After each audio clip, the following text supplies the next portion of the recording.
Sorry. My OBS crashed again. I don't know what's going on with it today. I truly don't. Um, if it happens again, I'm just not gonna go live again because it's already 10:30. I was already debating not going live again, but I don't know. That's the second time it's happened. I might need to restart my PC or something. Here, let me move my model over like that. I don't know why I did that. I don't know why it keeps doing that. It's like the second time. Oh, Discord also crashed. Well, let me close that, like, entirely. Let me just... Oh, I can't close Discord. Sorry, stream might crash again. I don't know what's going on with my computer. I'm not allowed to close Discord. So if stream crashes again, I'm sorry, I'm not going to go live again. I don't know what is going on.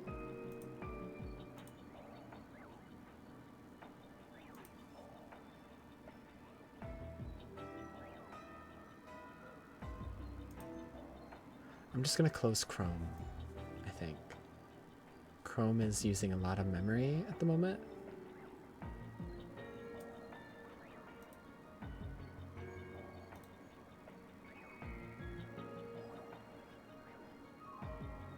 Why is Opera taking up so much memory?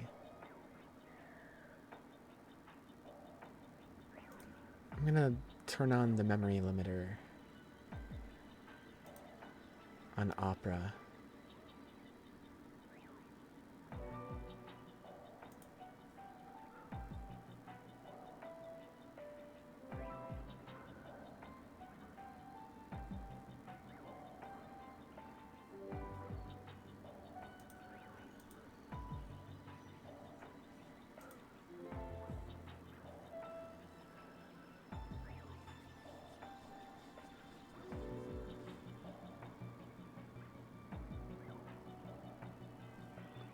Opera is still using so much memory, despite... I think that's what's happening. I think, like, my computer's running out of memory and crashing because of Opera. Okay, we're just gonna close Opera entirely, I guess.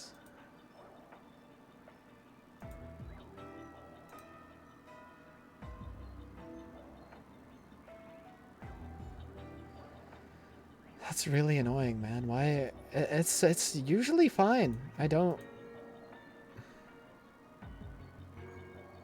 know. That's really annoying to me. Because I'm usually able to stream just fine with all this shit.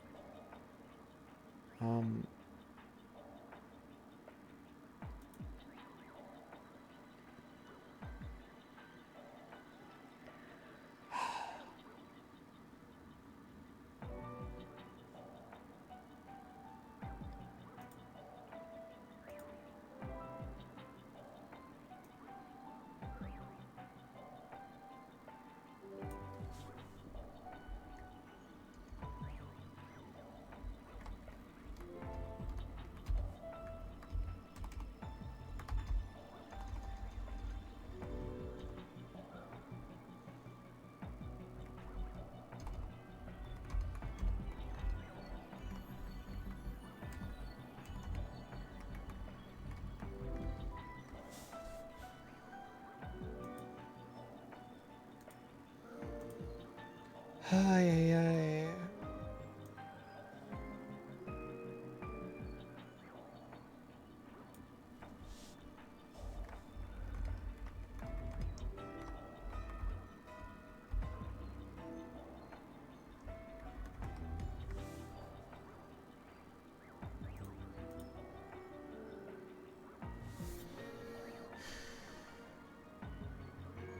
I'm just so annoyed right now. I'm trying to, like, figure out what's going on.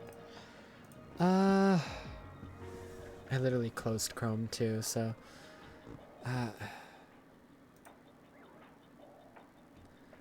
What did you do to stream? It keeps crashing because I keep running out of memory. or something. I actually don't know what's happening, but I think I'm, like, running out of memory or whatever. And so it keeps crashing. So I'm trying to fix it. But hi, Ozzy.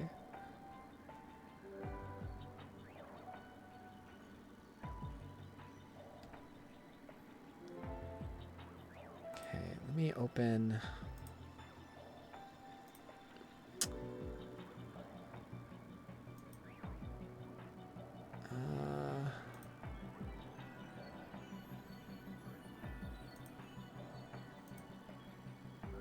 Dude.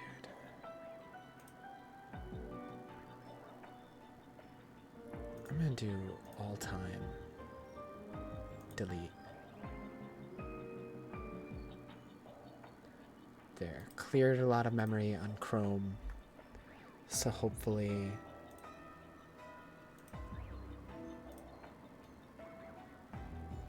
that all works now. Sign back in. Okay. Sorry. Let me make it so you can see Chrome again. There we go. So annoying. Shenmue 3 is a terrible game. I'm wasting my life. Okay, let me find another video to put on while I continue shiny hunting. Sorry. I don't know why stream keeps crashing tonight. It's really annoying. Really, really annoying. I was only live for like an hour and then it crashed again.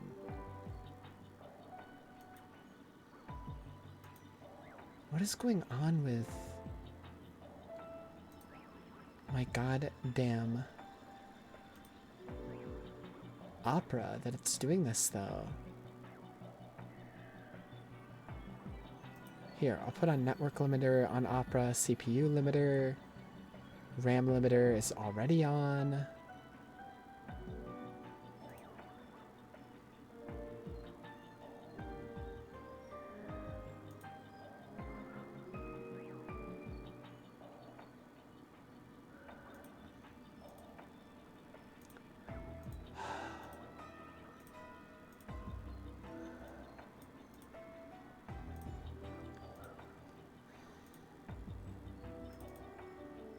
Okay, hopefully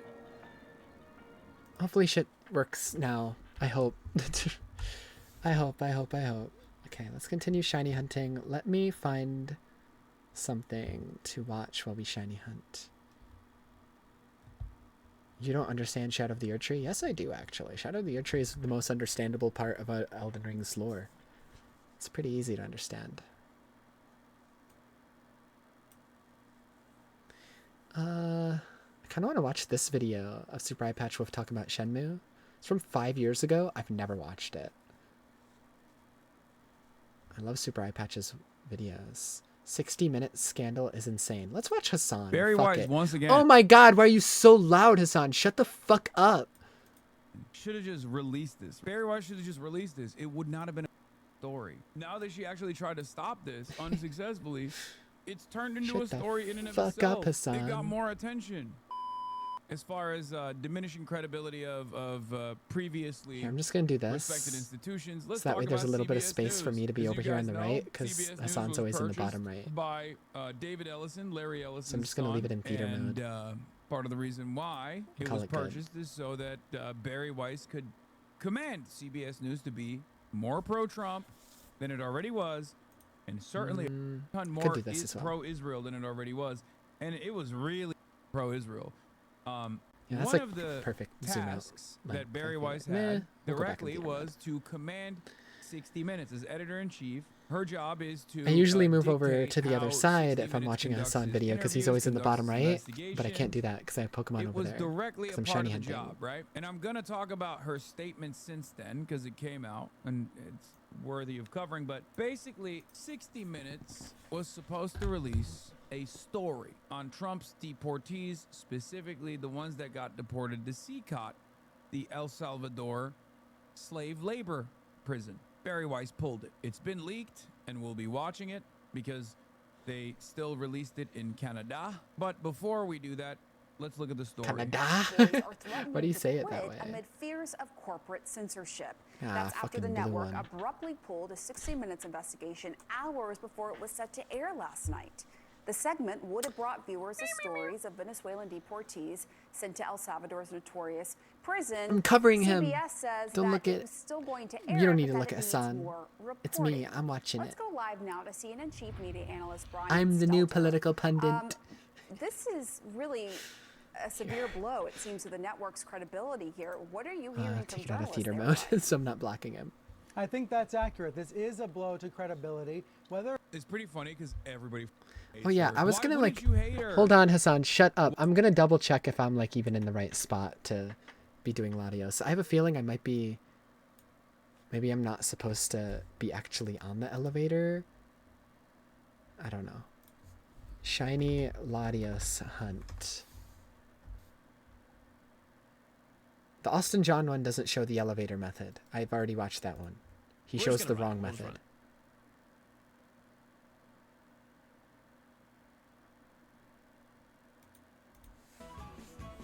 So how does this guy do the soft reset? Here comes the Arceus luck. He just Maybe. reloads the game, and where does he spawn in? Right on the elevator. Okay, he's in the same spot I am. Cool.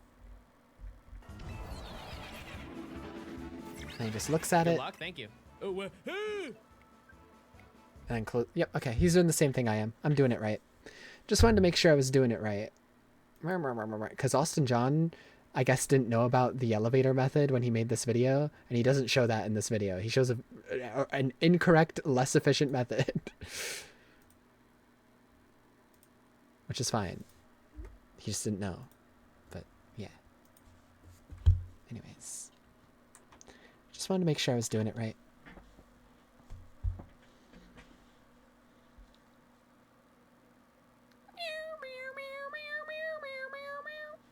I forgot to hit play on the video. Why I'm would so you not hate her? silly. If you are a Don't look at me. lifelong career reporter, journalist, editor, producer, whatever, I'm stroking okay, my shit. and you've sucked a mountain, okay, every day is a climb on mountain, and you're Here's sucking the it, okay. climb. And then Barry Weiss, who objectively sucked less, My but the little right kind of, green airplane. gets my one little on you. green airplane. and now she's commanding the entire franchise.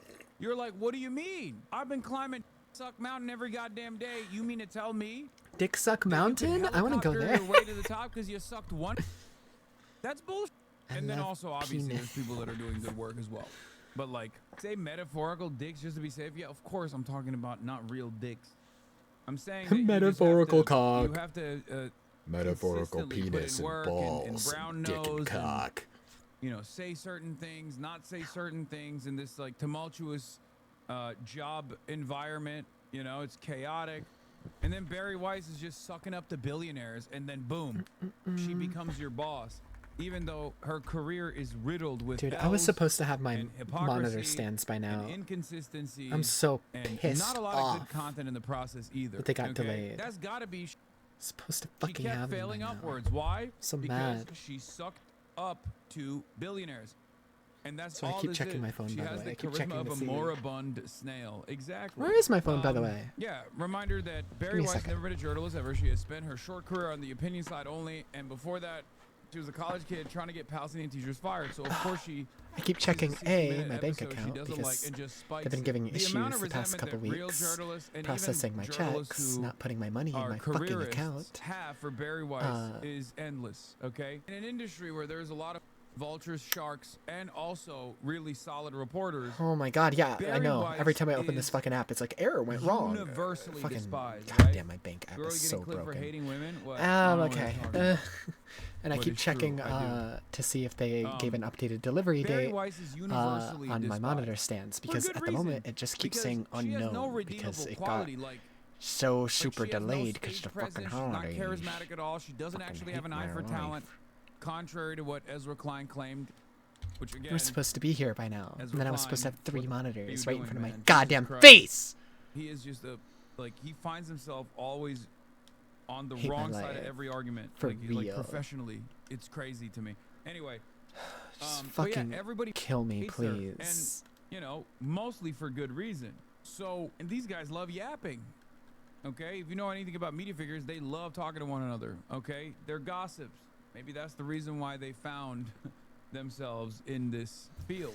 Given Where was Barry Wise's I tendency when the things up Rockets because came she to just wife? awful at her job. I mean, it's a really horrible And media fuck me environment in for my her. She's ass. just gonna get constantly daggered over and over and Doobie over doobie again doobie from da. respected Since I've reporters showed all the the way down first to the biggest New careerists Albion who are opera somewhat on jealous stream, that they it's didn't been select the like right. so many of those songs have been Just stuck the in my wrong head. They're ones. always stuck in Not my the head, but piece like even actually more airs in so the since future, then. And editor-in-chief Barry Weiss is saying to the staff this morning, this segment will air when it's ready. But here's what's odd about the situation. We can walk through the timeline, and I think it'll show how this doesn't really add up, all right? Correspondent Sharon Alfonsi had been working on this segment for weeks. She interviewed some of these deportees who described torturous conditions at Secot, that prison in El Salvador. I do want to mention something else here, though, but like, it is objectively funny that this is coming off the heels of one, Barry Weiss going on a conference and going viral for saying, I'm gay. "My job is to Who said deplatform that? Tucker Carlson, Hassan Piker, That's Nick Fuentes, weird. Andrew Tate."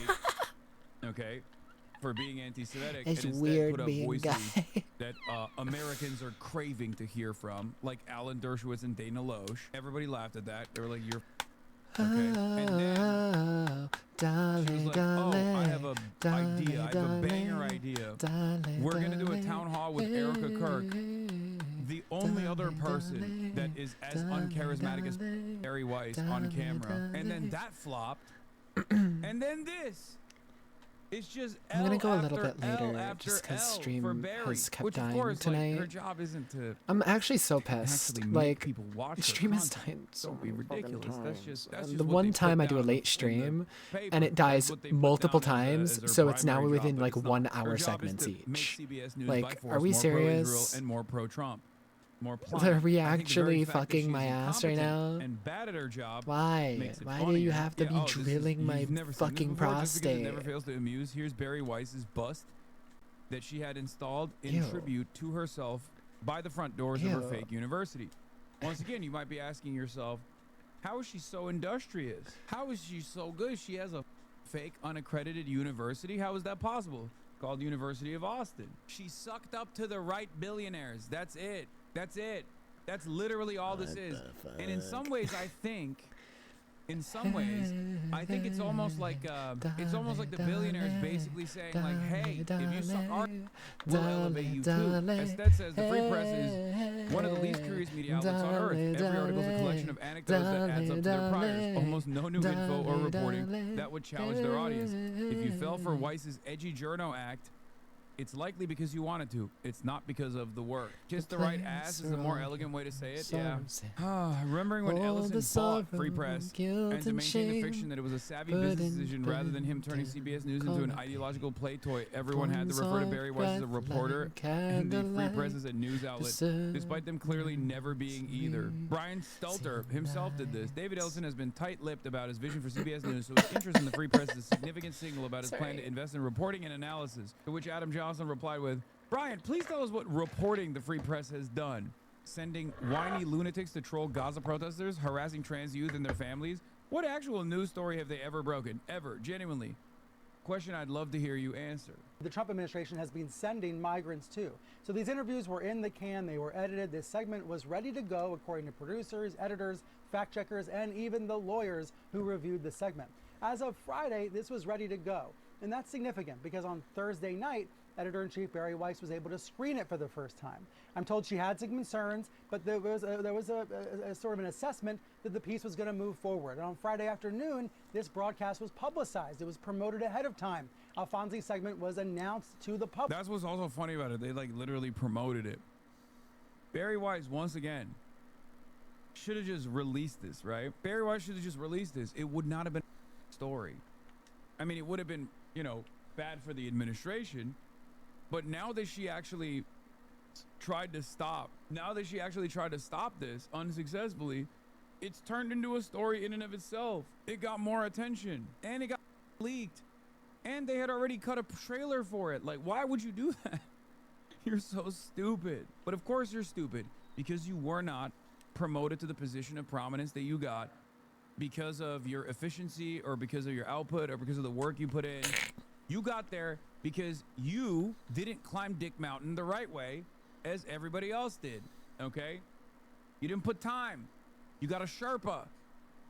You got a helicopter ride to the top. That's it. You didn't kiss the right asses. Or, sorry, you kissed, you know, the best of asses and not all of the asses on your way up. And yet, on Saturday morning, Weiss weighed in with additional concerns. And I'm told, according to sources, she was especially concerned about the lack of a Trump administration response to the reporting. Now, Alfonsi says in an... How many back shots would you take for 100K, though? If it's 100K per back shot, we already discussed this. It's unlimited, okay? I will take all the back shots on the planet. Backshot me forever at that point. Unlimited, I all would. the back shots. My purpose for living would be back shots. I would love it too. It feels so good. The Trump administration did not want to respond to these allegations.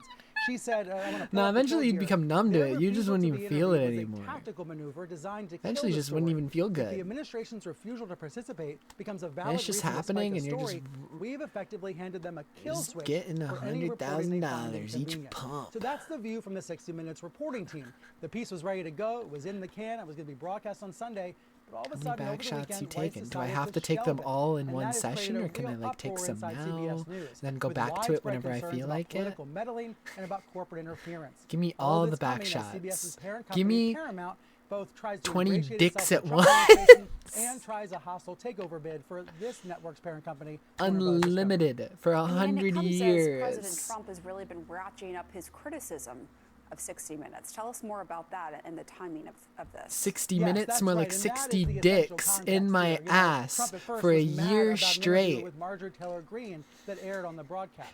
We know Trump cares a lot about 60 Minutes, and we know he's been railing against both the broadcast. Oh, and the there new will owners of be Paramount. railing, At all the right. same time, these owners In need my regulatory approval for their future aspirations to grow the company. $100,000 So that per is the political fucking context of the cock. story. Now, I'm told by sources at Every CBS stroke. that Barry Weiss became more personally Infinite involved back with 60 Minutes shots. in the past Endless. couple of weeks. But she said to Endless. staffers this morning the story simply The back was shot not ready king. for air yet. It was not ready to go. More reporting must be done. And frankly, I'm not hearing many supporters Damn, of brother, hers chat, bro. internally You, at CBS. is this your first time I'm being sarcastic, dickhead?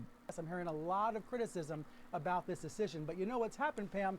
A lot more people are suddenly interested in the story. Right, a lot more people suddenly want to know more about what these Anyone who wouldn't detainees take infinite have back said they've shots gone through. is either So there's lying numerous to you situations where the or controversy, is trying the to hide the scandal is fact that they're actually gonna draw gay. more attention onto the Trump administration's And they're efforts insecure to about being deport these gay. migrants to They this should just very accept that they're hostile gay prison and admit where they're some men say gay. they've been tortured. Yeah. 'Cause all right, so I'm tell not us more gay. about what Weiss said in your statement. And also, just to be clear, Gay Sharon people, Alfonsi and the angry 60 Minutes team had face. reached I'm a out foe. multiple times to the administration for statement and interview. I right? would And take the administration dicks for declined. I just less. wanna be clear on that. That's right. Because that you is can important. understand, Yes, oh, that- Because well, I'm we're gay. not Requests representing for one. comments. Yeah, go ahead. Honestly?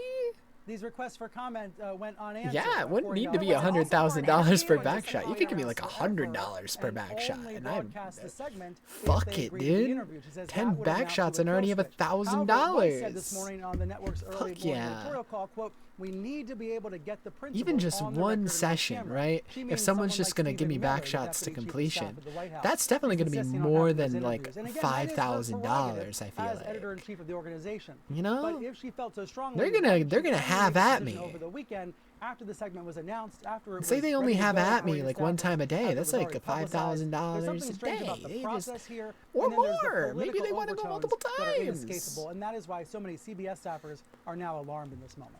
Yeah, and just to be precise, 60 All right, let's look at $50 the fucking million dumbass a internal memo day. that this incompetent monster wrote. I would take 100 Hi, y'all. million I'm back writing shots. a specific guidance on what I'd like for us to advance the CCOS story. I know you'd all like to see this run as soon as possible. I feel the same way. But if we run the piece as is, I we'd be would doing like our just be viewers a going about disservice. my day Last month, while many someone's outlets, back most notably shot. New York Times, exposed the horrific conditions at CCOT. Our story presents more of these powerful testimonies, and putting those accounts into the public record is valuable in and of itself. But if we're going to run another story about a topic that has now been much covered, we need to advance it. Among Why the ways we can't do you be so, green? does anyone in the Become administration or anyone prominent green. who defended the use of the Alien Become Enemies Act now green. regret it in light of what these Venezuelans endured at CCOT? That's a question I'd like to see asked and answered. I'm gonna At eat present, we do not present the administration's bag argument of for mini why it chocolate sent chip 252 cookies. Venezuelans to CCOT. What did 252 Venezuelans? What we have is Caroline Leavitt's Sorry, I soundbite died in claiming real there are life. evildoers in America, My rape and bad. murders. But Didn't isn't mean there to. much more to ask It was in an light of the torture accident. that we are revealing? Tom Homan and Stephen Miller don't tend to be shy. I realize we've emailed the DHS spokesperson but we need to push much harder These to get cookies these taste like principles, shit. get these principles on the record. They're just like a The little data we present package paints of an them, incongruent like that picture you would get in like of a the 252 Venezuelans sent to CCOP. We say nearly half like have a no kid's criminal histories. In other lunchbox. words, more than half do have criminal histories. We should spend a beat explaining this. We then and they're rock he was like, hard. why can't we justify the administration sending 252 Venezuelans to the slave labor prison where they're torturing people in a piece that is supposed to feature the innocent victims of this torture prison deportation scheme I need chapstick. that the administration has designed. I like that she's trying to spin it in the internal memo as though she's just trying to arrive at a deeper truth. Okay? But it's pretty obvious what she's doing. She's like, why won't we defend it more? Many had speeding tickets. We should highlight these awful crimes. We then say only 8 out of 252 have been sentenced in America for violent offenses. But what about What the frick? charged? My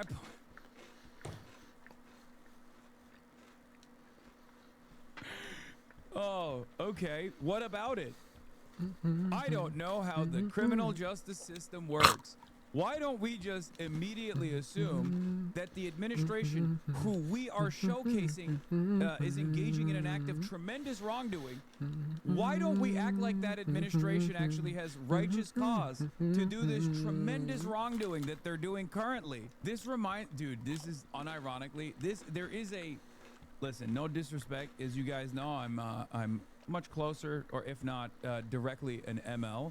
But this does kind of sometimes remind me of like, well, every single person that Stalin actually was sending to the camps was actually an evildoer and bad.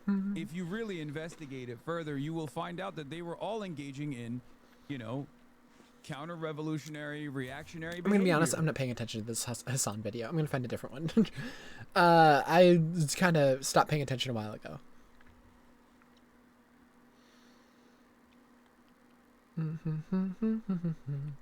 Green? Nope.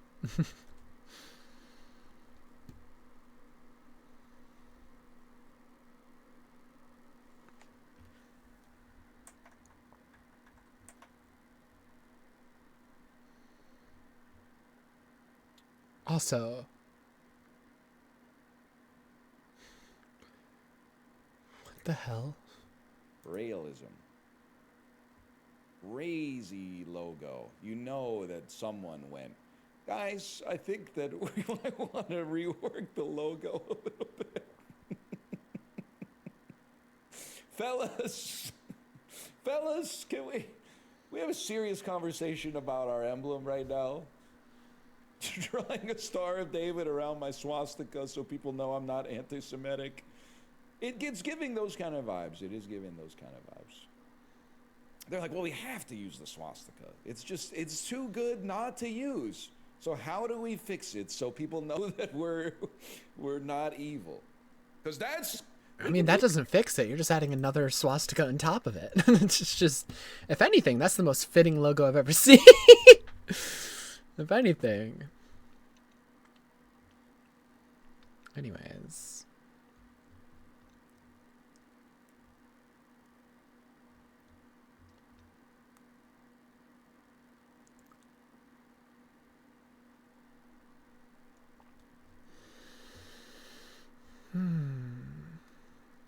Hey, dale, dale, dale, dale. This video's been in my watch later for a long time. I'm gonna add it to my watch later again. This one. I keep forgetting to watch it. Dale, dale, dale, dale, dale, dale, hey. This one's an hour long. It's an older Northern Lion video, but I haven't seen it, so fuck it. Ooh. German worst tier lists. It's from 3 years ago? I feel like I watched this. Yeah, I know I watched this live, in fact. Open your eyes. Open up the clear blue. They're already teasing the next. They're already teasing season 2?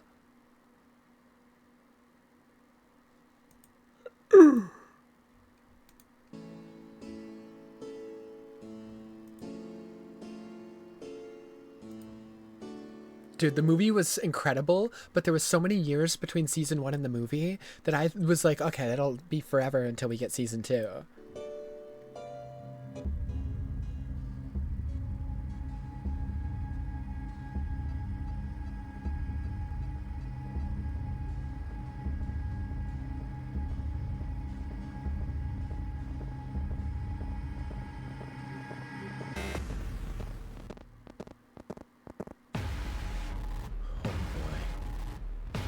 Oh boy. Oh boy. Oh boy.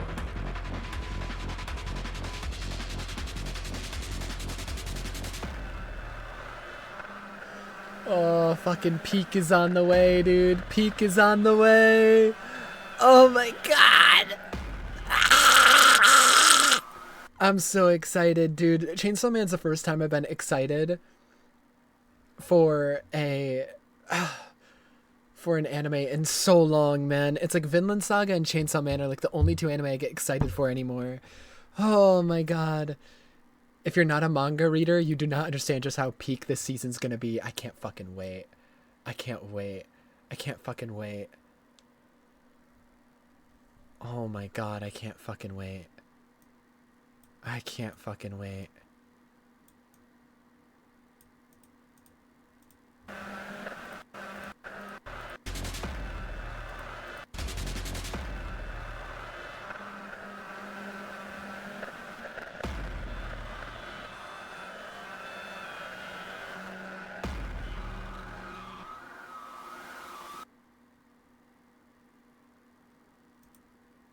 I can't fucking wait, dude.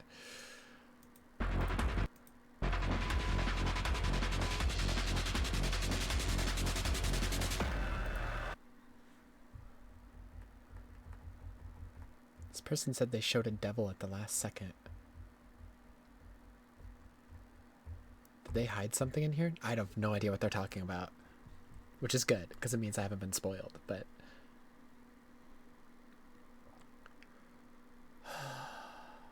I'm so excited, dude. You have no idea.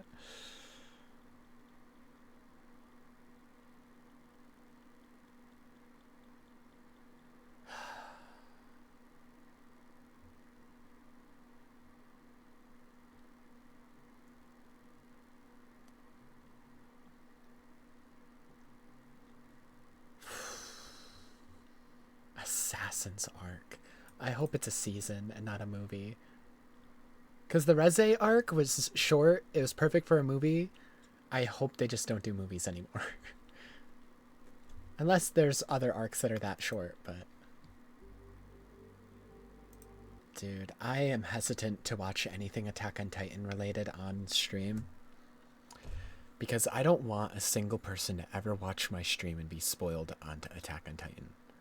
Because I think every single person should watch this entire show. Same with Vinland Saga Season 2. I'm hesitant to watch this. Dude, there's so many videos in my recommended right now that I want to watch. This one looks incredible. This one looks incredible. This one looks incredible. I'm just opening the same clips.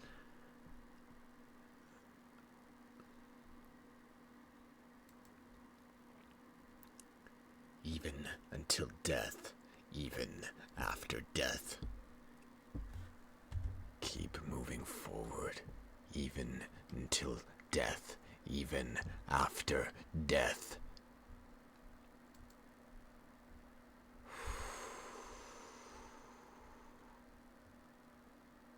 Fuck it. I'm gonna watch this video. If anyone dares to watch this VOD and hasn't watched Attack on Titan, I'm gonna kill you. Attack on Titan's manga ended with chapter 139 in April of 2021. Just watch the show! Which, Anyways. if I'm mathing correctly, means that at the time of recording this video, it has been nearly 5 years since Isayama formally put his pen down. It's scary that it's been that long to me, and yet it feels strangely right considering the sheer amount of things that have happened in that time span, as well as the amount of time I've needed to sort through my multitude of feelings for such a divisive, multifaceted ending. When the final chapter The ending was released, divisive it in the seemed like manga. world From what I hear, I didn't read the manga. Well, I read it after the anime finished because I didn't want to be spoiled until the anime was done. But in the anime, it was not really divisive. Like, everyone liked it when it came out in the anime. So I don't know. It was only really divisive among the readers of the manga. was falling apart from within the confines of my little sphere of the internet.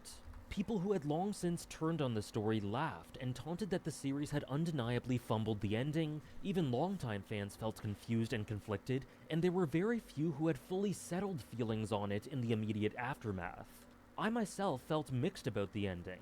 I really loved chapters 137 and 138 and felt a little baffled by elements of 139, and so despite loving other aspects of it, I couldn't say that I finished the chapter saying, man, Isayama nailed it. However, despite being mixed on it, I decidedly stood on the positive side of the fence and ultimately concluded after collecting my thoughts that it was a good, albeit flawed, ending. Now in the present day, years later and with the ending of the anime to chew on, I've sorted out my feelings definitively and feel somewhat different than I did back then, and I kinda want to talk about the series as a whole, reflecting briefly on all of the arcs, making notes of the characters, some differences between the adaptation The and more I think about it, the more I feel like I shouldn't watch this video on stream. I don't like watching Attack on Titan stuff on stream, man. It's too good of a show. I don't This want to video spoil is- anybody. Is this one also an Attack on Titan one? No, this one's Vinland Saga. But I feel the same about Vinland Saga.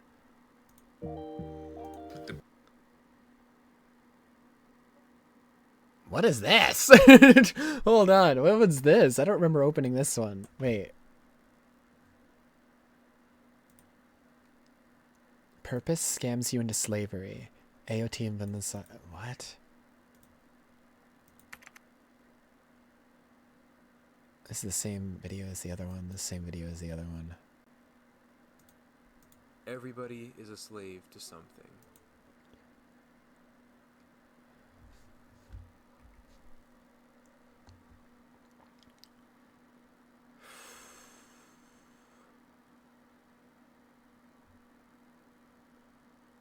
Dun, dun, dun. I want to watch this one, actually. Them quoting that quote immediately from Attack on Titan, everyone is a slave to something, 1 second into the video.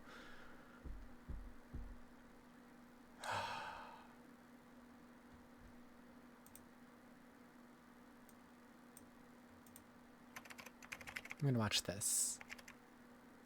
Watch it. It's incredible. That's what I'm saying. It's like, I'm gonna kill you. I like it when a romantic partner continues to exist as a kind of curse. For everyone who watched the Reze arc, I'd be glad if the presence of Reze remained in your mind as a lingering curse. Tatsuki Fujimoto. Chainsaw Man's new movie, the second entry for the anime, didn't just arrive, it exploded onto the scene. It was bombastic, it was tragic, it was a cinematic experience like none other. And at the heart of all of it stood Reze. It's been years since I first read this arc in the manga, but watching it unfold on the big screen hit me like a truck.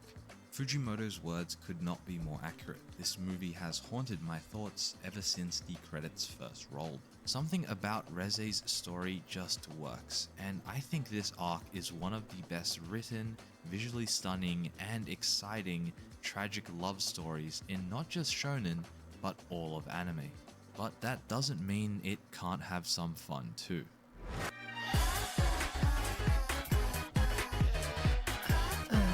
The opening with Iris out is one of the first things that grabs him. I don't know what devil Fujimoto contracted with to consistently get these absurdly high quality, high effort anime openings and endings, but he's currently 2 for 2 for openings and 13 for 13 Well, the on openings were made by endings. Kenshi At Yonezu, first, so it that's why just they're so seems fucking like good. another banger song by Kenshi Yonezu over a montage of Denji and Aki dragging power to work, but it evolves into a full opening. We have Pochita playing DDR, movie references just like Kickback, Aki joining Power and Denji this time with the Madison dance. I haven't watched that many anime films, but I'm pretty sure a 2-minute 30 full anime opening sequence is not normal, but it feels like it fits perfectly. because it not only serves as a reintroduction for the characters, but it also is the perfect way to get you hyped up for what's to come.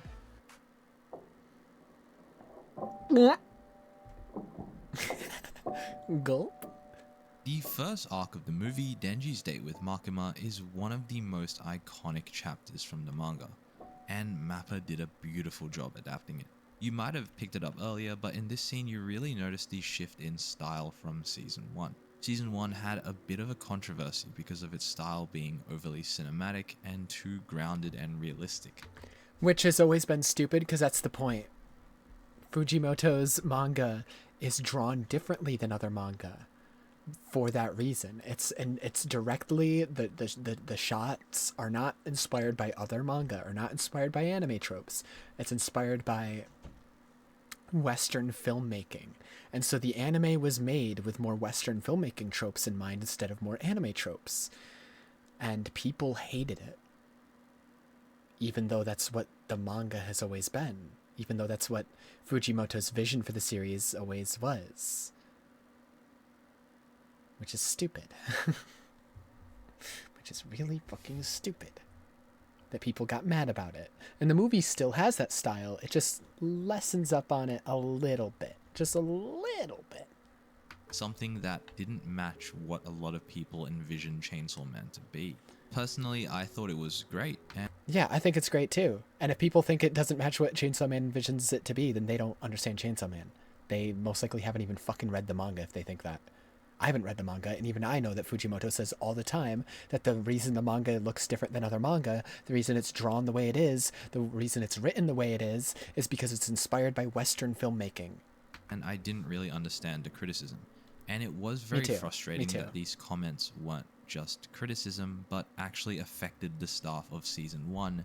Yeah, the reason Season 2, well, the movie, took so long is because the staff were directly harassed and like threatened and had to leave Mappa, and that's why Chainsaw Man took so long to get a follow-up.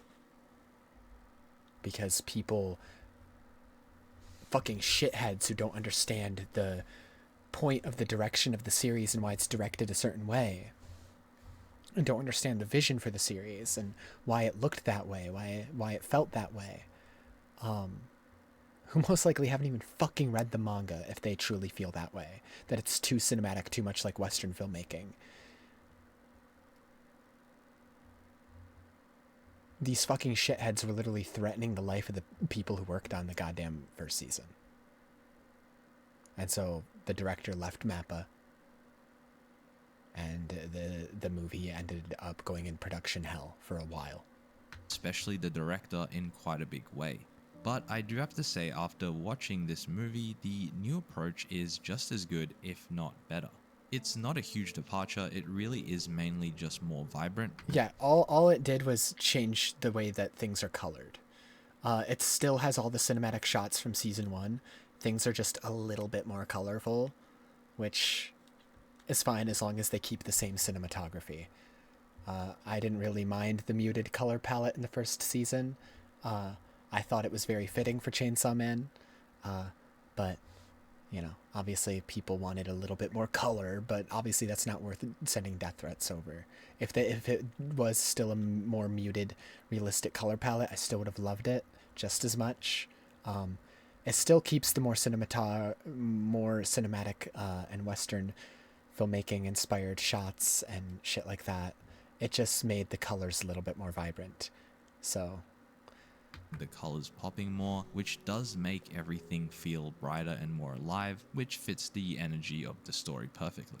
The animation also feels more playful, not necessarily in the art style, but in how scenes are handled. You can tell that the anime is... That's more so just because they have higher budget for the fights, because it's a movie. Movies always have higher budgets, so animation is always more playful and more colorful and more crazy and like over the top in anime movies than they are in like a weekly show.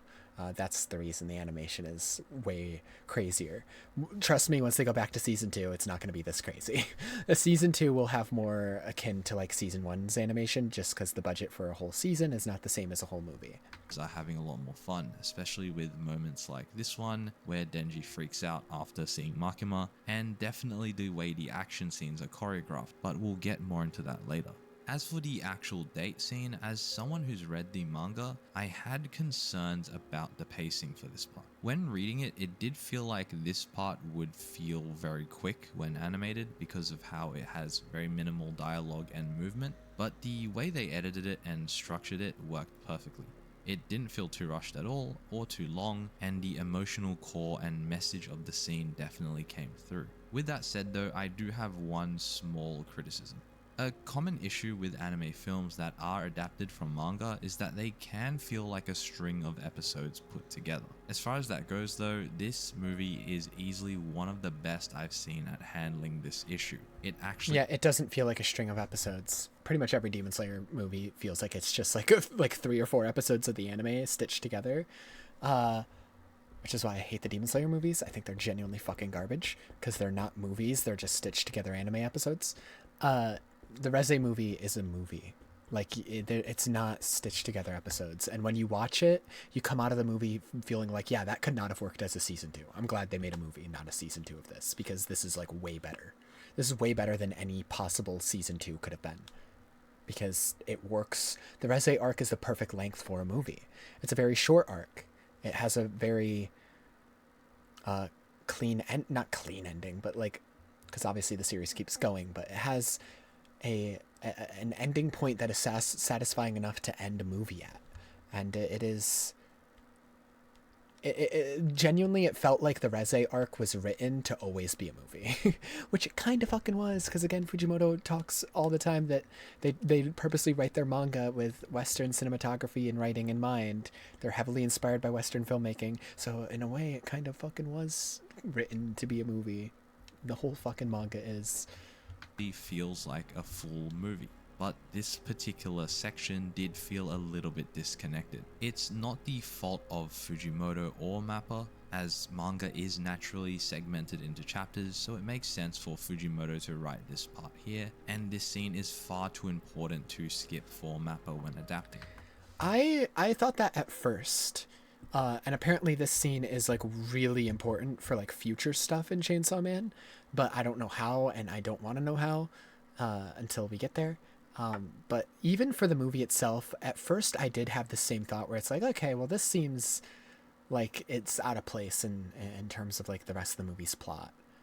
But if you take what Denji's going through in that scene where he's finding out he loves film, he loves art, he's feeling emotion when he's watching this movie.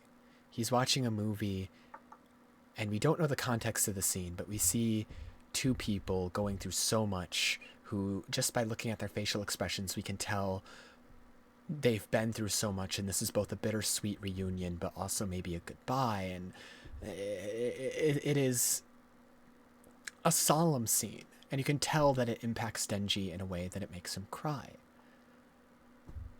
And then at the end of the movie itself, of the Reze movie, the roles are switched, but it's not switched between characters, it's switched to you.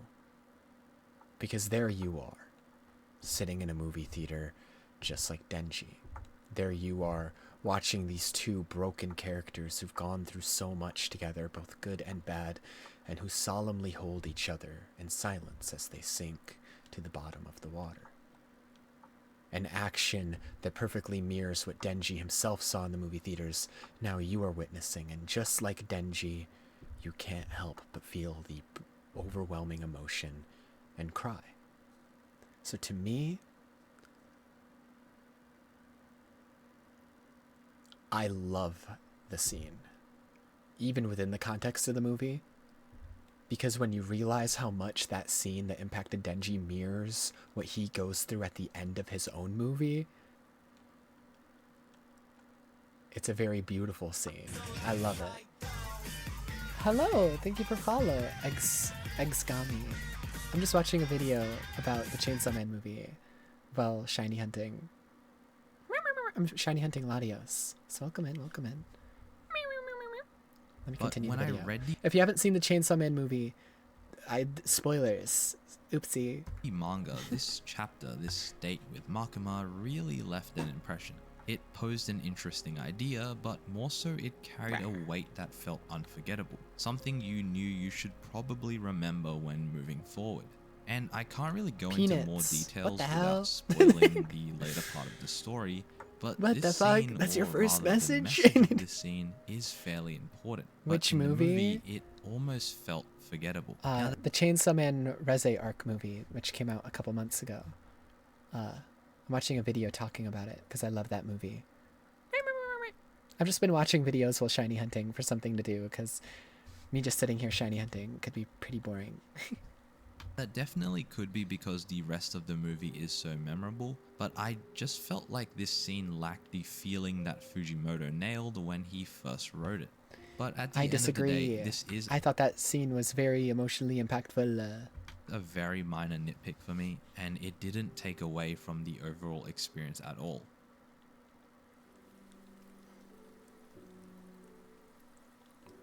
First glance. As soon as Reze steps into Which that scene? phone The booth, movie scene. it really feels like the movie truly Where they're begins. at a movie in the movie. moment she appears, she completely takes over the scene. Not in the same way as a character like Makima, where she's this commanding figure and you feel her calm, controlling presence, but more her voice, the way she moves, her energy. It just makes you pay attention. And while I want to give huge props to Fujimoto because obviously this character is his creation and almost all of why Reze is so likable is because of him, I actually want to take some time to talk about what Mappa did and how they truly went above and beyond when... Yeah, the animators for the movie gave Reze very specific body language that she just didn't have in the manga because the manga doesn't move.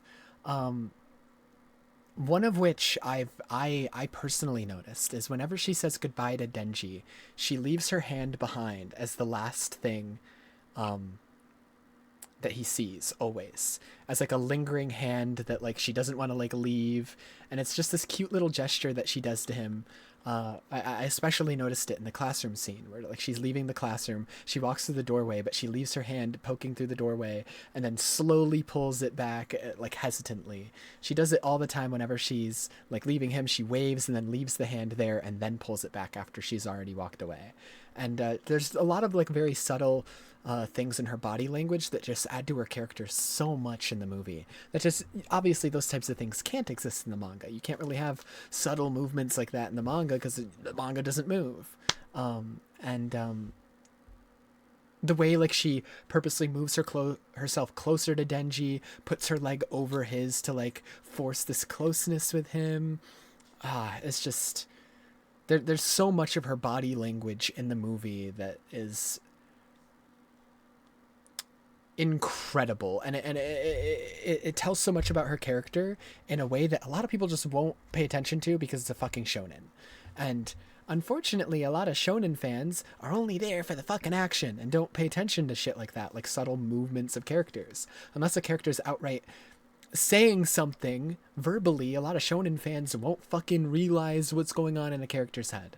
But you can like read Reze's thoughts, essentially read her mind, just by watching the way she moves in this movie. You don't even need to listen to what she's saying. You just need to look at the way she walks and carries herself.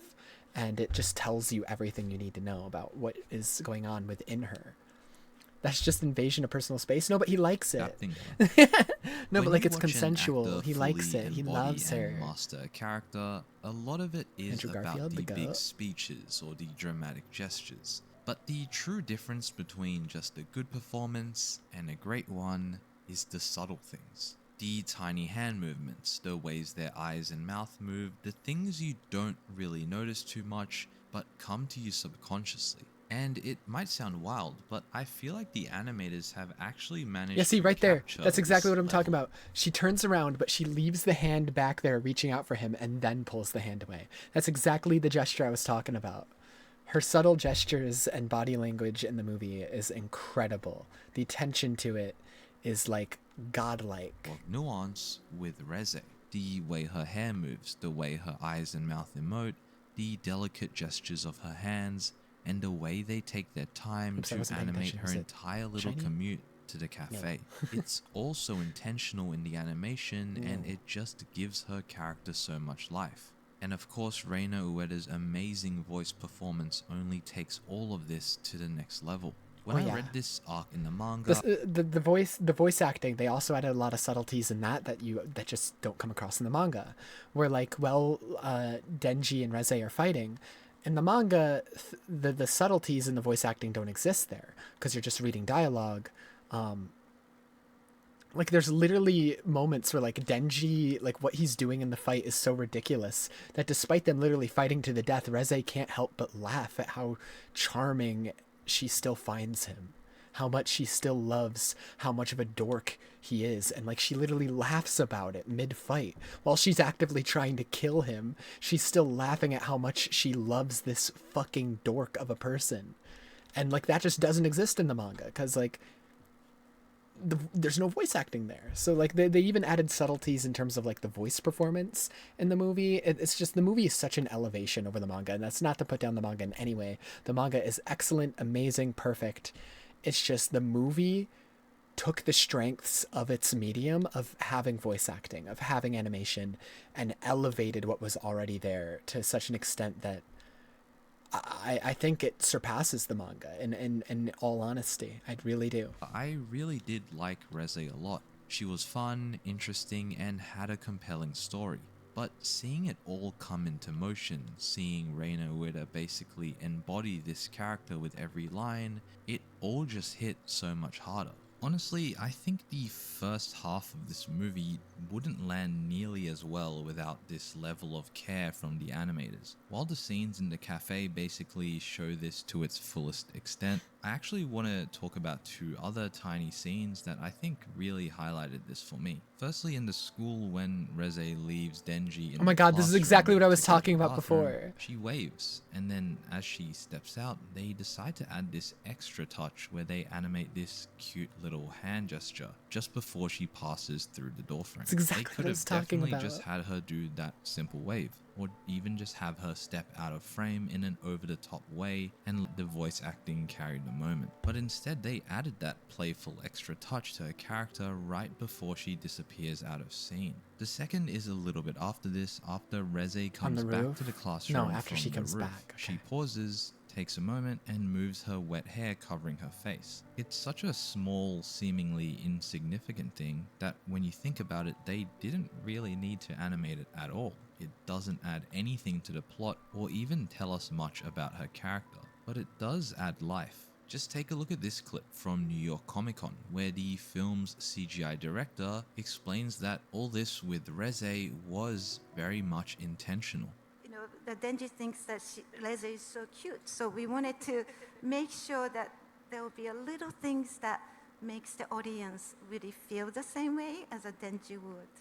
And this approach they took really worked, because all these small details, they add up and make Reze's character work so well in this first part of the movie. That scene is more animation than One Punch Man. Ugh. Yeah. One Punch Man's one of the few manga I've like actually read because of how atrocious the anime has been since season 2. When season 2 came out, that season was so bad that I lost faith in the anime ever being good ever again, and so I've been reading the manga since then. And the manga's fucking beautiful. I never had faith for a season 3 because I know what arc season 3 was gonna be, and the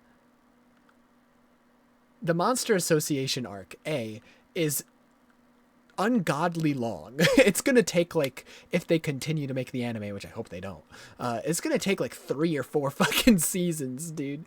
It's gonna be so long until they're finally done with the Monster Association arc. It's crazy long. But B, the manga is so good though. Good, I can talk about the final fight of the Monster Association arc. Garo versus Saitama is such an insane fucking fight. I don't think it can be animated. Even if it had the animation quality of season 1, it would still be worse than the manga. Because the shit they do in the manga, like adding color onto the pages mid-fight, is insane. It's fucking, like, you can't do that shit in anime, man. You just can't. You just fucking can't. Anyways, so I've never They're animating lines. I've never had faith in the One Punch Man season 3. They're just gonna add lines, yeah. I just... And it's okay, because the manga by one that I prefer, Mob Psycho 100, that got an amazing anime, so it's okay. I can survive. I can survive with the shitty One Punch Man anime, because the manga is just so beautiful that I don't need an anime. I really don't. Anyways. I know I'm focusing on Reze a lot here, but this approach kind of applies to everyone. Rest in Denji peace has to anime these only. subtle beats in nearly every Rest in scene. piss. Makima, especially at the start and the end when we see her again, and Angel and Aki as well when they're together. And it's also not just... I only ever really read manga if like the anime adaptation is like abhorrently bad. Like another one that I've read is the Tokyo Ghoul manga, which I love because the Tokyo Ghoul anime is really terrible. Another one I've read is Berserk because most of the Berserk anime adaptations are terrible besides like the 97 one. The AI reanimation of one point, no. I've not seen any AI stuff. I usually avoid AI stuff. I don't like it. The animation as well. Mappa also actively tried to add to these character scenes. Take the part when Denji and Reze walk through the school. In the manga, she simply asks to hold his hand and they continue walking. But in the movie, they add a small moment where they glance at each other. It's subtle, only a few seconds, but it's memorable because it has this awkward, familiar feeling. And yeah, the explosions, the bombastic fight scenes later in the film are absolutely incredible. But what makes those moments land, what gets you emotionally invested when the action does hit, is the groundwork laid by these tiny, intimate moments. Dude, the pool scene. Best scene in the goddamn movie. Dude, don't play the song from the pool scene. A reputation. You cannot play the song from the pool theme. The fucking composer for this movie, I didn't know it at the time. Same composer as like a silent voice. And no fucking wonder that theme always makes me cry. Because the goddamn main theme from a silent voice, every time I hear it, I tear up. So no wonder every time I hear the goddamn pool theme from the Reze movie, I fucking feel like crying. Because that composer is a god. He's just a god. There's no other way of putting it. For being a shonen with a bit of a degenerate side. And let's be honest, there are definitely scenes you wouldn't want playing on the TV when someone walks into your room. But what I love and really respect about Chainsaw Man and Fujimoto is that these moments are never there just for cheap fan service. Yeah, Chainsaw Man, either the two times that there's like lewd scenes or like nudity or like adult scenes like that are either when Denji's actively being taken advantage of and you're supposed to kind of feel uncomfortable because, oh god damn, these women are manipulating him and he's like actually a victim and like that's actually an important part of his character, or it's when that nudity is treated with respect. And the pool scene in the movie could have very easily have been just a fan service pool scene. Oh my god, Reze's naked and Denji's lusting for her. But not only does the movie treat the scene with respect, Denji also treats her being naked with a lot of respect. Sure, he's flustered by it, as any teenage boy would. But he doesn't like ogle over her. He doesn't like stare at her boobies and go, bazooka, wow, and get like a bloody nose like every other anime and is like, wow, jaw drop on floor, tongue rolling out of mouth. He doesn't do that shit. It's respectful. He's looking at her, yes, flustered, yes, because he... What do you mean? She's flat? Okay. So are most Chainsaw Man characters, except Himeno, but... Well, we know what happened to her. Anyways... He's not looking at her with like lustful eyes. He's looking at her as if like she's a painting, as if like she's an angel that like appeared in front of him. Denji doesn't like flat. He likes Makima, and Makima's flat. As much as the fan art tries to convince you otherwise, she does not have a big ass. She's flat as hell. Like, huh? The only not flat character, again, is Himeno. And well, we know what happened to her. She's not around anymore. Anyways... Most Chainsaw Man characters don't have big bazonga wangas. They're mostly flat. But as I was saying, the movie and Denji both treat that scene with so much respect, and it so easily could have been like, oh, Denji's being a little pervert, and they didn't do that. They almost always serve a purpose, whether it's to progress the plot or develop a character, most often that being Denji. When Reze invites Denji to the pool, Mappa and Fujimoto almost tricks you into thinking it's going to be one of those cheeky fan service Shit, wasn't paying scenes. attention. The music may give it away, but they still I was just throw in holding a down few A and jokes not as going Reze back to takes the off her clothes and home Denji makes screen. some unhinged comments. They even get a bit silly with the animation. But then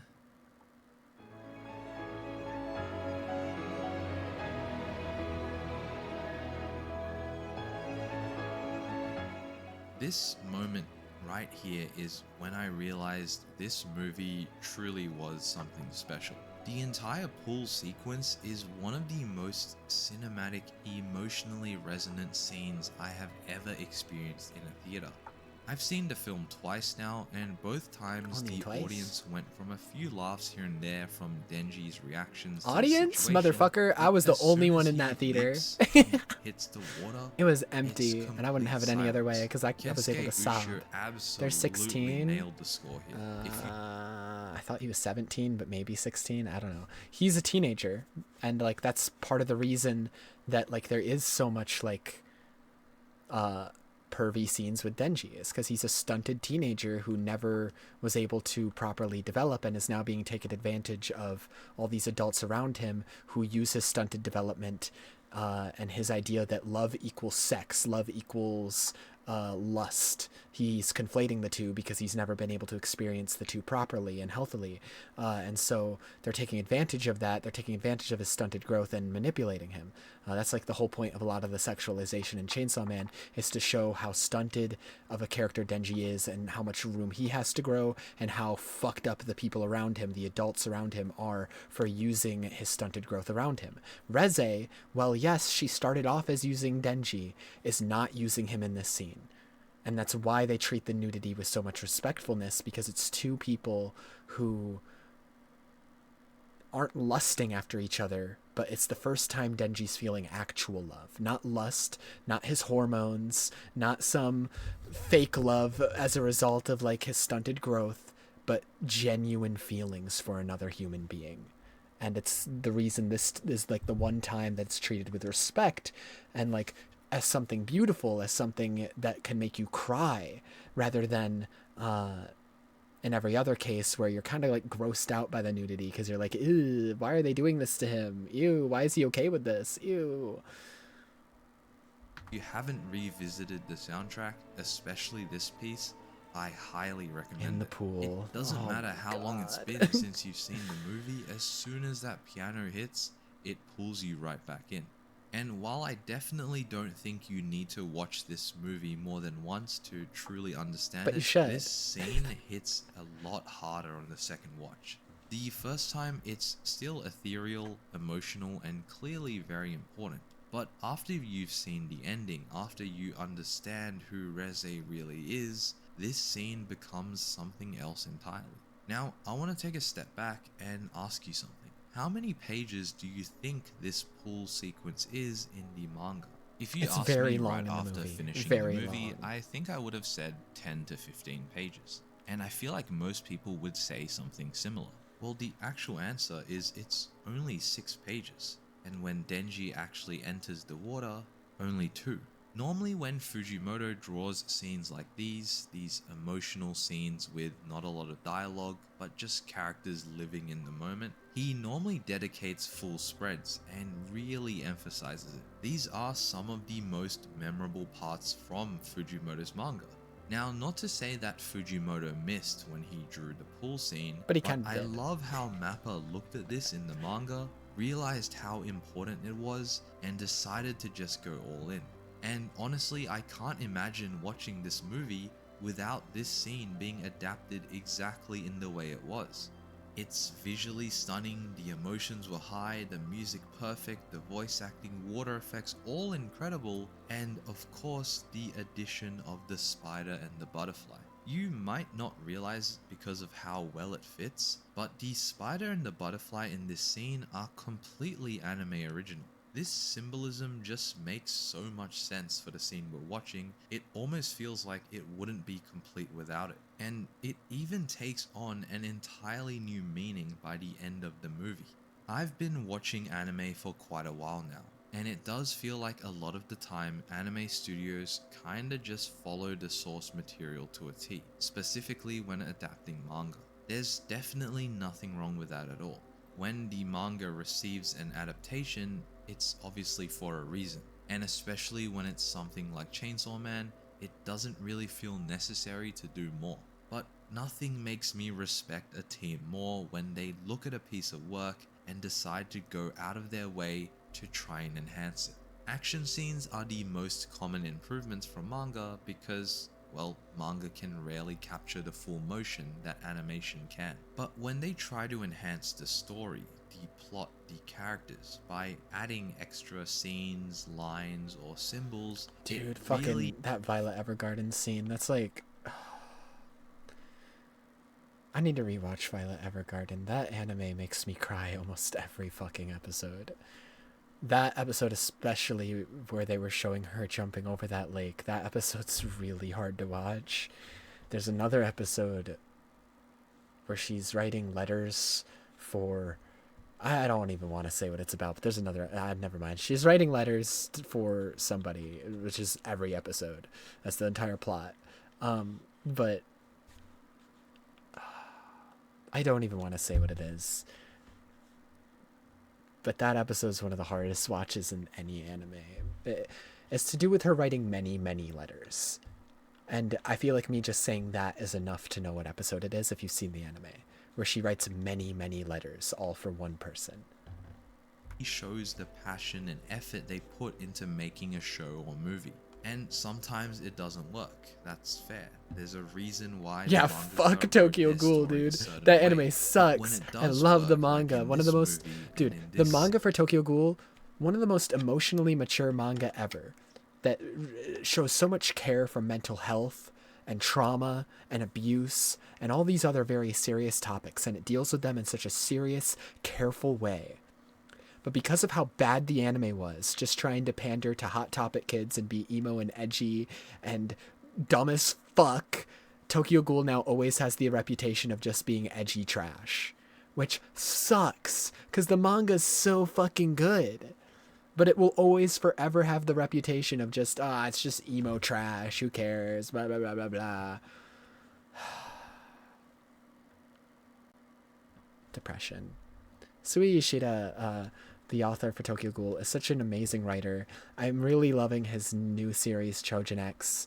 He's so careful with the way he approaches serious topics, while also making such beautiful art, such dark art, cool looking fights, horrific looking scenes, funny scenes. He's so good at fucking every type of scene you can imagine. He can make you laugh, he can horrify you, he can make you cry. It's just like, it's such an amazing author. I love everything he's ever made. And it's just such a shame that like his most famous series, Tokyo Ghoul, had such a shitty anime adaptation that its reputation is now emo Hot Topic kids. Especially such a bad anime, man. It makes me so mad when I think about it. It deserved so much better.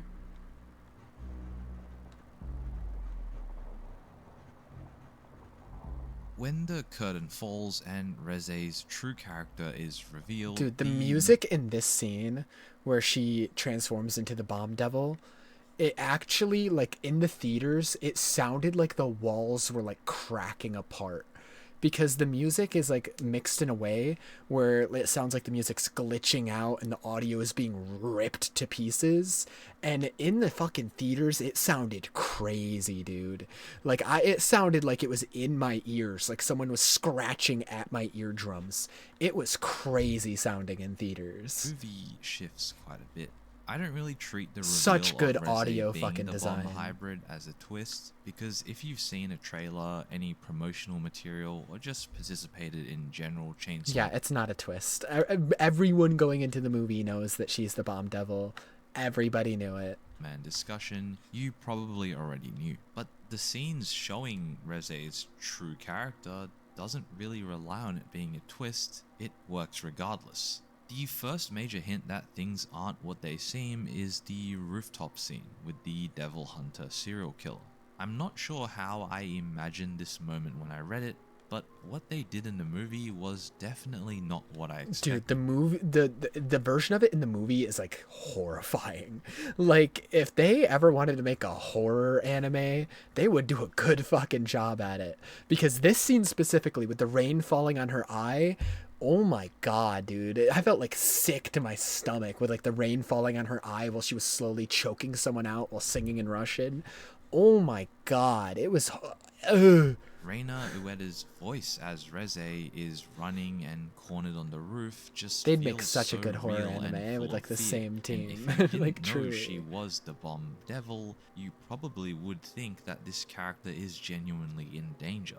And then the way they present the actual fight is stunning. Reze's deafening scream basically mutes the rest of the movie. The colors fade to this dreary grey tone, and the quick cuts just show Reze dismantling him with the only sound being the impact of her attacks. And what's really cool is Fujimoto actually intended for this scene to kind of be shown in this way, as can be seen by the way he paneled the manga. It's unfortunately not as impactful in the manga because the sound design and voice acting plays such a powerful role in the movie, but I love that even on the page there was already a clear vision of how this should unfold, and leading that immaculate takedown by Which is Reze. why Chainsaw Man works so well as an anime, because I keep going back to it. Fujimoto has said explicitly it is drawn with the purpose of being reminiscent of filmmaking.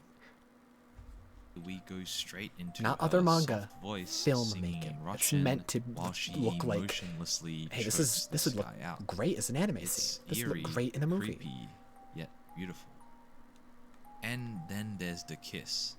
This is basically the true turning point for when this movie shifts from basically what's been a romance with a hint of mystery to just full-blown action spectacle.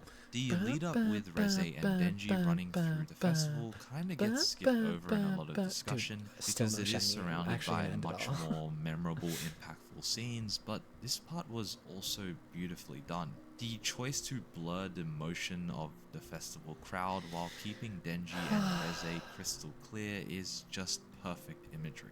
And of course, the music once again, Kensuke Ushio absolutely nailed it. God, It feels my nostalgic, composer, man. yet fresh and fun, and I love how it echoes First Glance, which is the track that plays when Reze first enters that phone booth. And then the scene that follows. The dialogue here is devastating, especially once you fully know about Reze's character. And huge credit goes to Reina Ueda, who absolutely delivers in this Yeah, moment. rewatching In the this movie, scene, Mappa you're just actually begging pulls Denji to back say on yes the that he'll go facial with her. You're animation, just and they choose a lot of praying. wider shots that frame both Denji and Reze together. And it works only he fine did, because man. the If only voice he acting carries everything. You don't even have to know the words she's saying because Reina Ueda's use of tone perfectly conveys And I know it still wouldn't have everything worked Reze out even is if he did go feeling with in her, this but moment. One line in this scene I actually find maybe, super interesting no. is when Reze tells Denji that she'll protect him. At this point, it doesn't make much sense from Denji's perspective, or even for Reze herself to say out loud. To Denji right now, Reze is just a normal girl, working at a cafe with a bit of a carefree vibe, while Denji himself is a professional, highly skilled devil hunter. And this is brought up multiple times by Reze. So why would she be the one offering protection when she hasn't revealed anything to Denji quite yet? You could definitely interpret this line as Reze being more experienced with life and society, offering emotional protection. But I think this is Fujimoto's way of hinting that this is Reze finally being herself completely. This isn't her manipulating anymore, this is the real Reze. It's the one time she's bomb truthful devil, with him the is when she child soldier begs him from to Russia, leave with her, and run the away. broken character Leave who's all of looking this. for a way out. Leave everything In the previous behind. scenes, the line Just is them. a bit more blurred for whether Reze is being honest or if she's still playing a part. But right here, I think it's The ending of pretty the movie clear makes that it very she's clear being she's 100% being honest, real. yeah. She's realizing maybe she can escape the life forced upon her, not alone, but with someone who's in a similar situation. But when Denji rejects her with pretty valid and grounded reasons, she understands it was just a fleeting dream, and she goes back to her original plan. When the kiss actually happens, when she bites off his tongue, it's almost like we temporarily flip to a whole different genre. The cute, playful Reze has now transformed into basically a horror villain. In the manga, this scene was horrific, but it never quite captured how terrifying Reze is in this moment. The music in this scene is masterful. It's eerie, it's Yeah, the sound distorted design and is horrifying. If you godly. really listen, and I encourage you to look it up and listen carefully, you can actually hear a distorted version of Slow Summer Eve, which is the track that just played in the festival scene moments ago. The anime does mostly mirror what happens in the manga for this scene, but one thing they definitely changed is having Reze's mouth completely covered in blood. It's kind of a small thing, but it just makes it so much creepier and makes her a lot more terrifying. And of course, the transformation. A starter chord from Denji's chest is iconic, and I couldn't see it being anything else. But Reze's pin on her neck is just as good. It's such a clever design choice having her disguise it as a choker, and it's basically in plain sight for most of the movie. We just don't know what it is. And of course, that now iconic little from Reze is just so fitting for a character. She's playful, dangerous, and now we know she's completely unhinged. I don't think Fujimoto has missed on any of his major devil designs. Sure, some of them, like the Bat Devil or Leech, just kind of serve their purpose and aren't particularly memorable, but the main ones, they're absolutely incredible. It's not just about looking cool, they have Sword this Devil's so uncanny, badass. otherworldly vibe. And when it comes to the hybrids, there's this brilliant balance where they still retain the visual personality of their human side while still feeling like a devil. I also love that even after The Reze Bomb Devil is my transforms, she favorite, though, still because it's speaks Reze. with what's essentially her original voice. It's a good choice because it still makes the conflict feel more personal. It still reminds you that beneath all of this, it's still the same character that we were watching just moments ago. And from this point to the end of the movie is basically just non-stop pure action. It's some of the best animation I've ever seen in my life, and I can't really capture in words, you just have to see it to understand. One thing I can point out though that I really appreciate is that the action never overstays its welcome. There are definitely breaks, like when Reze infiltrates the training facility and the scene of Arki saving Angel. At the start of the video, I mentioned how the style shifted from season 1, how it got more fun and creative. Earlier in the movie, that creativity was mostly reserved for joke scenes, daydreams, and lighter moments. But now that they're applying that same energy to the action, it's absolutely mind-blowing. In season 1, the fights were great, but they felt a lot more grounded. They weren't bombastic, and they weren't meant to be. The combat felt more like chaotic hand-to-hand devil brawls. It was cleanly animated, impactful, and hype, but in this movie, we're not talking about katanas versus chainsaws anymore. This is bombs, massive explosions, and buildings being obliterated. When Reze and Denji face off in the building in a short 1 to 2 minute fight, the animation style shifts maybe 3 or 4 times. There's slow motion on key hits, dynamic movement, and they even got a choir coming in at the climax. It's scenes like this that really make you glad they took their time. Like, yeah, 3 years is a long time to wait after season 1, but when they're showing us stuff like this, it almost feels worth it. The way they handled Reze's fighting was also impeccable. When I read the manga, I didn't realize how much she incorporates explosions into her movement and even just some of her smaller attacks. Mappa made it very clear what she was doing. When she dashes to catch up to Beam and Denji, she uses an explosion at her feet. When she's chasing them overhead, she's using her bombs to stay afloat and basically fly. And even some of her very basic punches, there's an explosion behind her arm because she's using it to give the attack more power. It's something Fujimoto drew in the panels, and he 100% envisioned her powers to work like this, but on the big screen it really shows how creative of a character the Bomb Devil truly is. And then of course there's the Typhoon Devil fight. I don't know what Fujimoto was smoking when he came up with this part, but it's fun, crazy, chaotic, and it works perfectly. And to give some insane credit to Mappa, Fujimoto has literally said the whole reason that Typhoon Devil is in this part of the manga is because he wanted to recreate Sharknado. And so Denji's riding a shark right into the fucking Typhoon Devil. most, if not all, the action That's scenes the whole after reason. Denji starts riding Beam is anime original. Manga is a much tougher medium for explosive, gory action, so I understand why Fujimoto didn't overstay his welcome with these action scenes, and he is still the mastermind behind the core of the fight, the iconic attacks, the iconic shots, and of course the conclusion, but everything you saw in between in the movie, that was Mappa. Just to give you an idea of what the original was actually like, when Denji and Beam charge Reze and chop off her leg, Typhoon then heals Reze, and then we cut to the Archangel scene for the next couple pages. After that, we get one page of Denji attacking Typhoon, then this iconic shot, and Typhoon is defeated.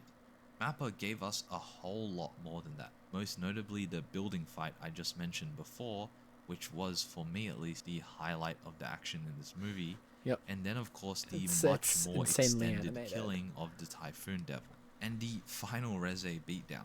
This score that starts playing in this scene is right up there with In the Pool as one of my favorite tracks in the film. It's a fantastical, epic score that just suddenly starts blasting. And if you heard this track out of context, Chainsaw Man would probably be one of the last things you'd associate it with, but somehow it fits perfectly. And of course, this scene with the multicolored nuke, the torpedo, in the manga is just 2 pages. I really respect Mappa for this, but I don't want to sound like I'm digging at Fujimoto. Obviously, 2 different mediums, 2 different approaches. What Fujimoto did in the manga was perfect. It's short, it's sweet, and it looks clean, and it's still insanely hype. The movie obviously can't copy this. They need extra content, in between scenes for movement and more. But what I truly respect is they got really creative. They filled the gaps with stunning animation, not just time padding, and they still hit every emotional and narrative beat that Fujimoto intended. And to finish off this section about the action part, I actually want to take a step back from the animation. Even though I just spent the last few minutes absolutely praising the hell out of the action, the visuals, the sheer hype, at the end of the day, I think what really makes this movie, this story stand out is the quieter, more emotional moments. In today's anime landscape, especially in the shonen space, there's a ton of anime with incredibly well animated fights. And some of these shows are But the there's very most few with successful slower in moments, recent yeah, with years, subtlety. becoming absurdly Chainsaw Man's like the popular, only winning one. awards, and basically becoming mainstream. Demon With Slayer the has Resident no arc, subtlety. Chainsaw Fuck Man that. is I starting hate to Demon hold Slayer. its own against these It's just anime. fights the Mappa anime. is showing It's us only what they can fights. do There's no with the story. No exciting story, only parts fights. that Fujimoto wrote in the manga. Fucking hate But what I think Demon this Slayer arc so much. I does hate how exceptionally popular it well is. is how it Because handles it the has such quiet bad moments writing, especially towards the before, end. during, and after the action. The first half of the movie, And the anime is on the Archie ending and arc right now, Angel so scene, this is where the scene on writing is the beach, worst. and Reze's It's only gonna get final worse too. It moments. gets worse and worse and These, worse to until me, it finally are the ends emotional abruptly. anchors It's of such a the bad story. fucking And while the series. action, I hate the it. promise of chainsaws and It explosions was only good might like the be first what 3 draws arcs. people in. And sure, it definitely Maybe is 4. a big I reason don't why the remember how many movie there did were so at the well beginning. at the box office. The It was good up emotional until part the of Entertainment story District is arc. what keeps After you Entertainment thinking District about arc, the Demon Slayer movie becomes long dog shit. after you leave And it just the becomes theater. worse and worse and for worse and this, worse I until it has one of the definitely worst need to endings give of any props to series ever. Fujimoto. You can see this in The ending is almost so all his terrible. work. He's basically mastered this writing style of seamlessly blending these absurd, crazy settings and stories with such raw, grounded character moments. I mean, just imagine telling yourself Because a lot of years ago Fujimoto's work that before one of the Chainsaw most Man was just beautifully raw, written, grounded stories. emotional love stories shonen would my favorite one produce being would Goodbye also Eri. feature a guy with a chainsaw head riding a shark, yet it doesn't feel out of place at all. The simplest way I can put it is this. Chainsaw Man has some of the best, craziest action I've ever seen in manga and anime. Yet what makes it memorable, what makes it stand out from the crowd, isn't the action at all. And that leads us perfectly into the end of Denji and Reze's fight. Yeah, the ending isn't a big climactic clash. With how the fight had been It's a silent escalating, embrace. you'd expect it to keep building. One final explosion, one last move from Denji or Reze to close it out in spectacular fashion. And while it was one move from Denji that ended it all, and it was technically an attack, it ended up being more like an embrace. The sudden shift from non-stop eye candy and high energy music to Denji and Reze falling into the ocean with an alternate version of the pool soundtrack playing, Mappa nails this emotional beat again. It's a perfect ending for this fight, for the action not to conclude with one character overpowering the other, but with a quiet moment with both of them reminiscing about a time they shared together. On the beach, Denji and Reze finally get just like the scene for that the Denji first saw in the time, movie there's theater. nothing held back. No chainsaws, no bombs, no roles for Reze to play. It's just Denji and Reze stripped down to who they really are. And here Reze lets it all out. She admits it was all an act. Every word, every expression, every blush was all just a product of her training.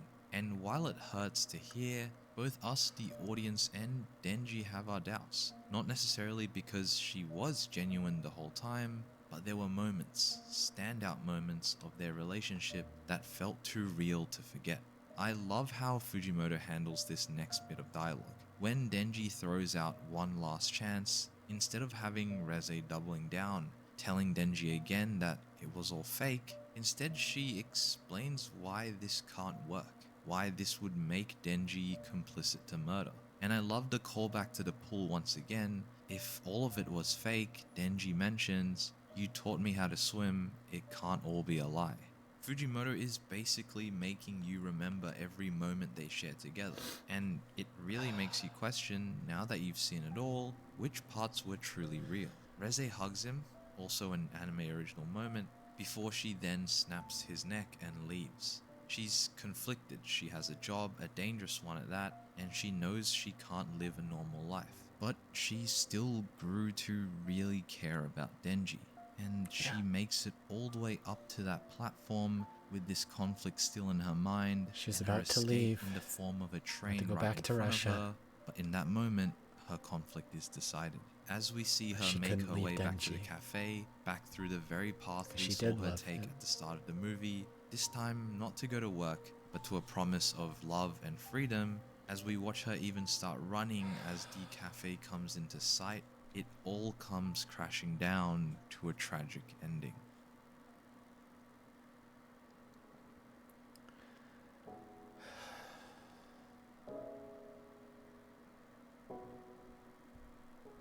We thought Reze's facade shattered the moment she pulled the pin and became the bomb devil. But it's here, at the very end, where everything truly reveals itself.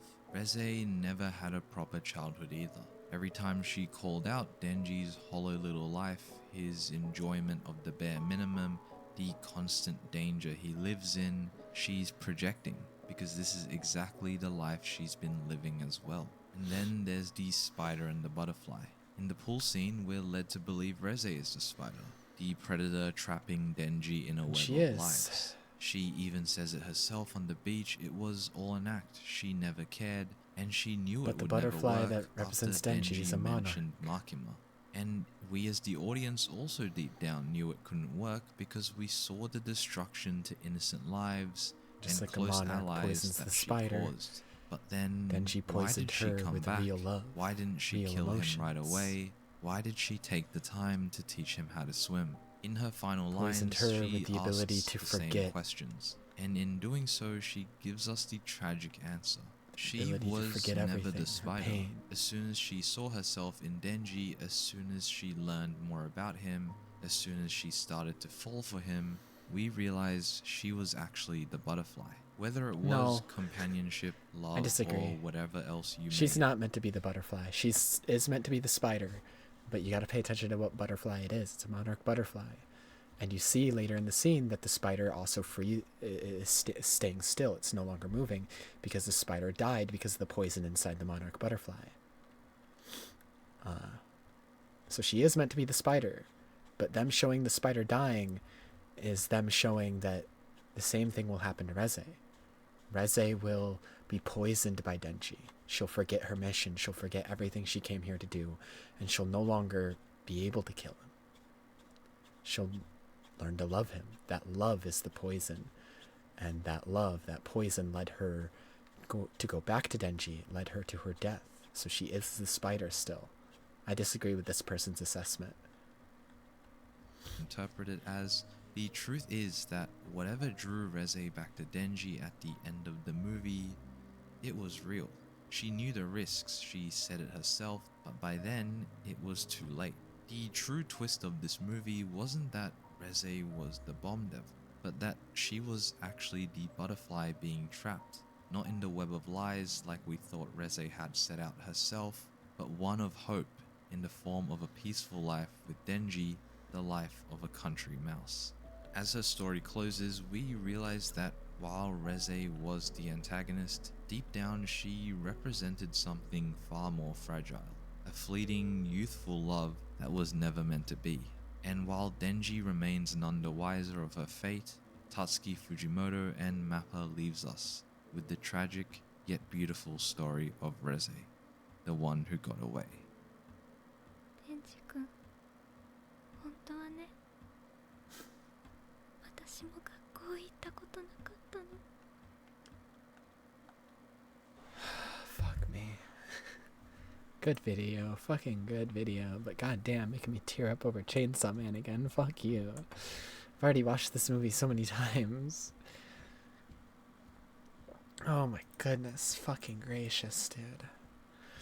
I want to keep shiny hunting because I haven't gotten the shiny yet, but it's midnight, so I have to end here. Sorry stream has been such a mess today. It's in 3 different segments, 3 different VODs, because I don't know, everything just kept crashing. I don't know what was going on earlier. But it's not happening anymore. Hopefully it doesn't happen tomorrow. I'll try to do a longer stream tomorrow, earlier stream tomorrow. I'll continue shiny hunting. Maybe. We'll see. Maybe I'll do the shiny hunting off stream or something. We'll see. Either way, I'll be back tomorrow. I'm sorry the VODs are such a mess. I'll figure it out. I'll figure everything out. Whatever. Who cares? Yap, yap, yap. Goodbye, goodbye. See you tomorrow. Until then.